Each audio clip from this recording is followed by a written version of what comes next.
Bonjour, je voulais vous parler de mes propositions concernant les guerres de l'or noir, pétrole que se mène BP, propriété du Royaume-Uni, et Total, propriété de la République française, dans la zone légale de l'Empire français, suivant les traités signés depuis des années, voire siècles, découpant les colonies par le compas et par l'équerre sur une carte du monde. Les guerres tuant des milliers de civils et militaires, occasionnant des millions de personnes déplacées dans le monde,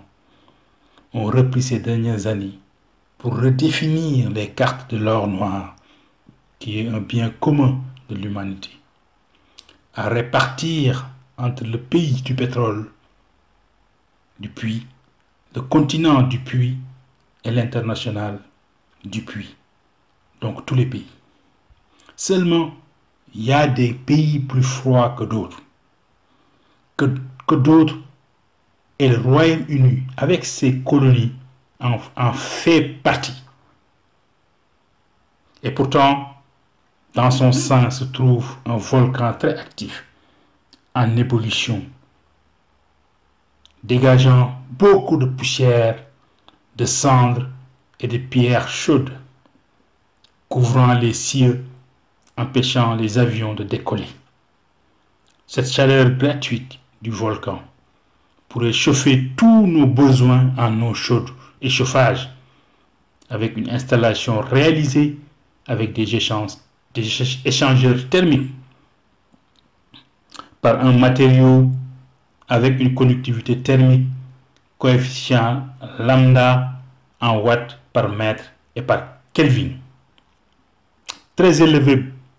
de l'ordre de 5000. Pour la récupérer cette chaleur,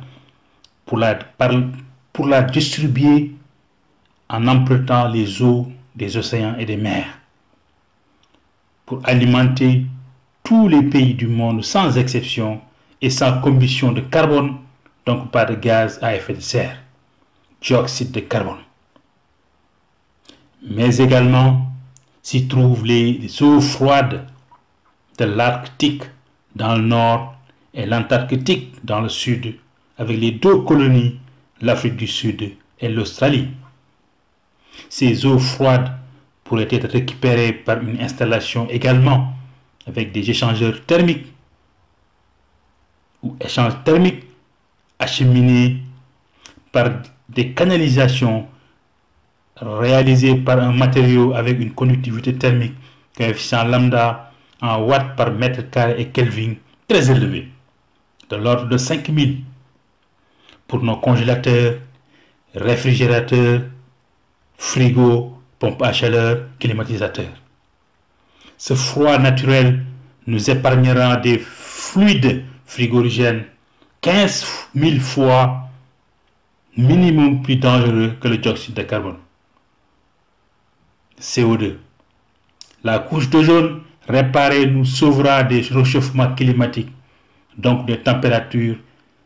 très élevées capables de nous rendre une vie insupportable sur Terre.